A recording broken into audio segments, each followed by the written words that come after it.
Today's story is going to be a little bit different. I'm going to read you a story called Franklin in the Dark. Franklin could slide down a riverbank all by himself. He could count forwards and backwards. He could even zip zippers and button buttons. But Franklin was afraid of small, dark places, and that was a problem because Franklin was a turtle, and he was afraid of crawling into his small, dark shell. And so Franklin the turtle dragged his shell behind him.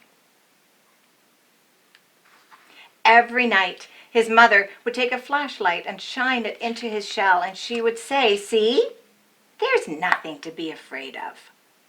Oh, she always said that. She wasn't afraid of anything. But Franklin was sure that creepy things and slippery things and monsters lived inside his small, dark shell. And so Franklin went looking for help. And he walked until he met a duck. "Excuse me, duck, I'm afraid of small, dark places, and I can't crawl inside my shell. Can you help me?"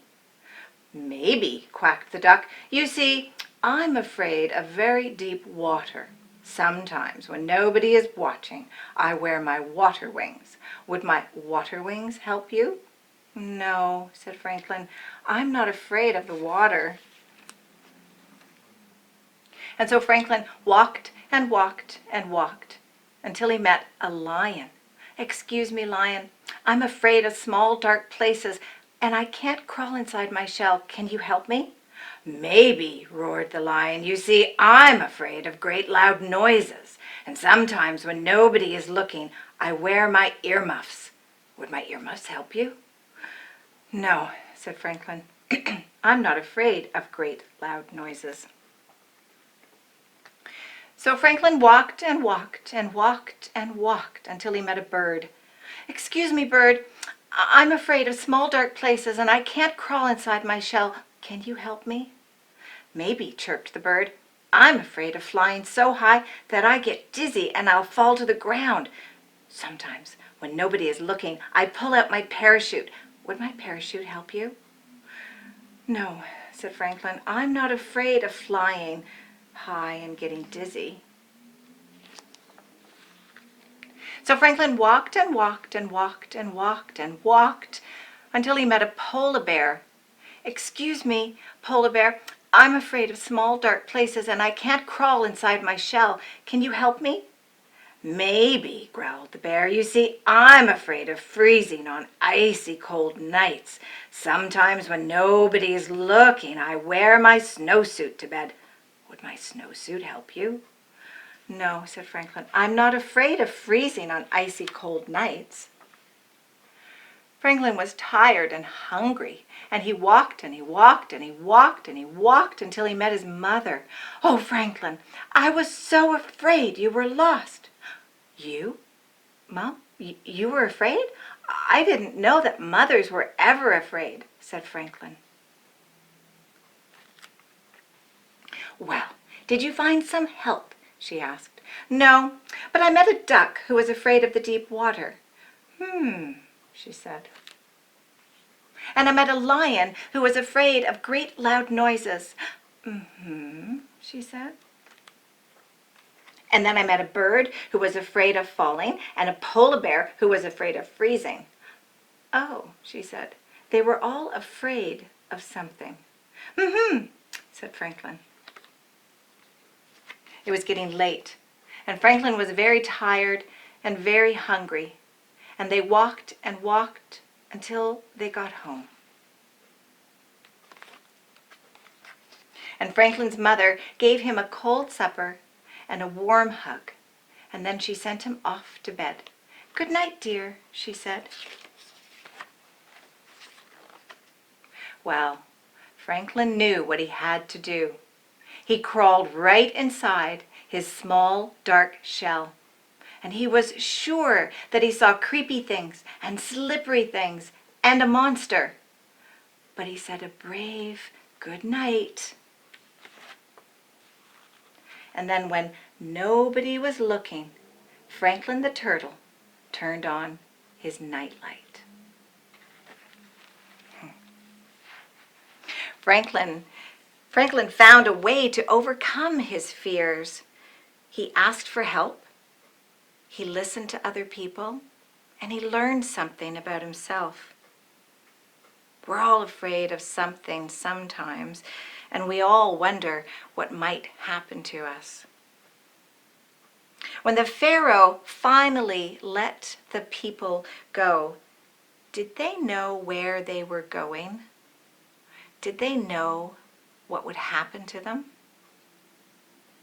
God had chosen Moses to lead the people out of Egypt. But he didn't leave it all up to Moses. No, he didn't leave Moses all alone.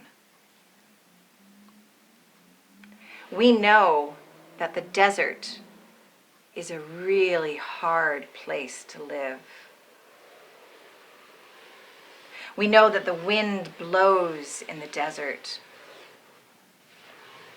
We know that in the daytime the sun is so hot you can't even walk on the sand.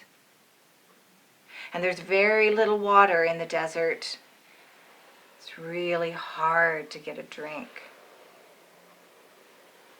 And in the nighttime, it can feel so cold that you need lots of blankets to keep you warm. Yes, living in the desert is very, very hard. Moses led the people of God to the desert. But God went with the people, and he gave them something to guide them, something to help. There was a pillar of cloud during the day that would provide shade and moisture. And there was a pillar of cloud at night. No, it was a pillar of fire at night that would provide warmth and light. God did provide these things for the people of God as they wandered in the desert. He didn't leave them alone. He was always with them. God was leading them and keeping them safe. God maybe doesn't use pillars anymore. He doesn't use a pillar of cloud or a pillar of fire any longer, but he does still lead us and guide us. I wonder how he does that. Maybe he might use people. People like your parents or teachers or friends. People that can teach you things and show you things and help keep you safe. Like teaching you how to wash your hands properly, or how to cross the street safely, or just how to listen so you're not alone. Just like Franklin, it's okay to be afraid, and it's okay to ask for help. It's okay to look to God for guidance, for God will always be there with you. I wonder where God will lead you this week.